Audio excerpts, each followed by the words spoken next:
What's good, everyone? This is Dr. Nee Darko. Make sure you hit the subscribe button below so that you're always up to date on the new uploads as well as alerts on this show. The other thing that you can do to help build this community is make sure you leave a comment below. Let us know what you like, what you don't like about the show, and ultimately, let us know who's winning these arguments, because I need to know that I'm beating Renee in these debates. Run the tape. Yo, what's good, everybody? Welcome to another episode of Docs Outside the Box. I'm your host, Dr. Nee, joined by my co-host, Dr. Renee. Short and sweet and to the point. Yo, hey guys, man, we are. I had y'all waiting. I'm filming on location right now. I'm in working. I worked last night. I'm off for 10 hours and then I work again tonight. So it didn't make sense for me to drive all the way back home, an hour and a half, and just to turn around. And y'all know it. Basically, we giving the people what they want. And you got the kids to school, so this is the perfect time to record. Yeah. Let's do this. So listen, we're going to talk about the Affordable Care Act, how it affects us as locums, and then we're going to jump into this United Healthcare issue fiasco with that breast surgeon and what's been going on with social media. So anything you want to say before we jump into it?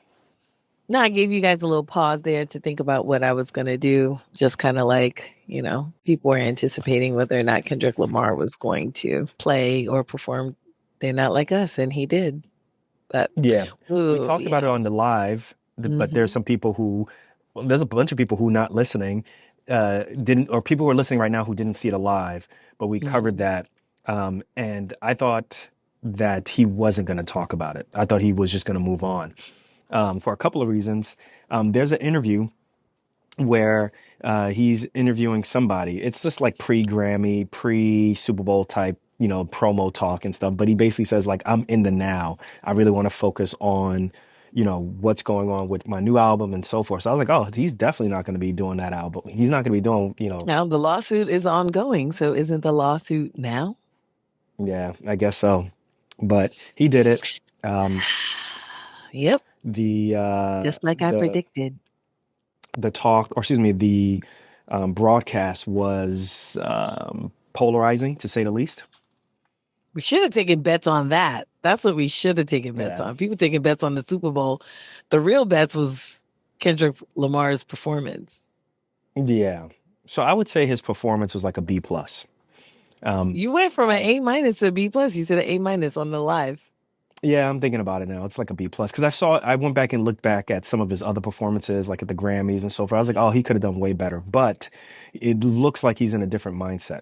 Like now he's just like, look, I'm just putting out what I want to put out, and that's it.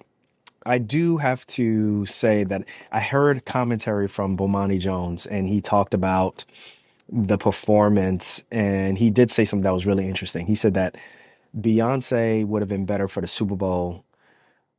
Kendrick Lamar would have been better for that halftime show that Beyoncé did back in Christmas.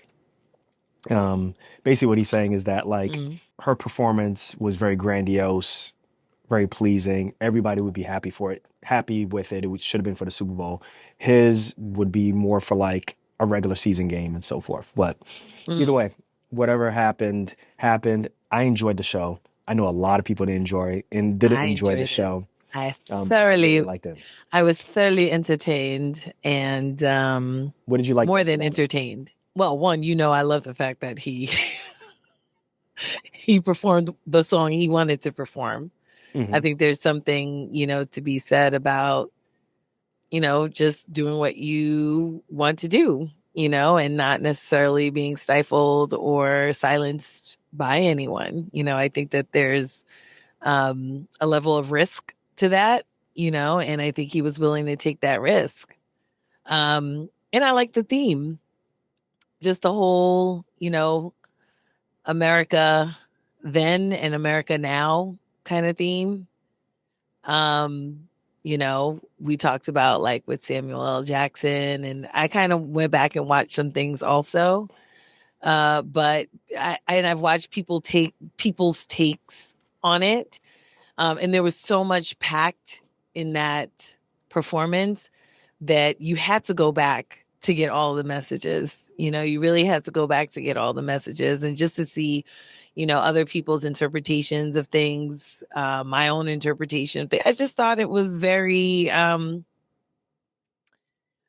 thought it was very raw and very real. And for me, I like that. I like people who just tell it like it is, and are basically unapologetic. Just, these are my thoughts. Everybody's not going to like it, but I'm going to tell it like it is, the way that I see it. And if you don't like it, well, maybe you're part of the problem. Yeah, I think we should just leave it at that. I felt the same way Yeah. too. It's really hard for a rapper to carry an entire Super Bowl show. It hasn't been done before. Any rapper who's done it, Dr. Dre did it with Snoop Dogg, did it with Eminem, did it with 50 Cent, did it with Mary J. Blige. So it's never really been done by himself. So that was pretty interesting to do it without Yeah. any feature except for SZA. So give him mad props for doing it. I enjoyed it. If you didn't understand it, it wasn't for you. I'll just leave it to you like that. Yep. And it's not, don't take it the wrong way, but it's just one of those, that's how he's always been, which is I'm going to create something for my audience and my audience knows who they are. And I think the audience kind of will figure out who they are. If you're a fan of him, you know what he's talking about. If you're not a fan of him, you don't know what he's talking You about. don't know. Yeah, That's it's all. kind of what it is. And it's hard to, I can't describe it. It's just, he's the Bob Dylan of hip hop, basically, in rap, and he's just doing his own thing.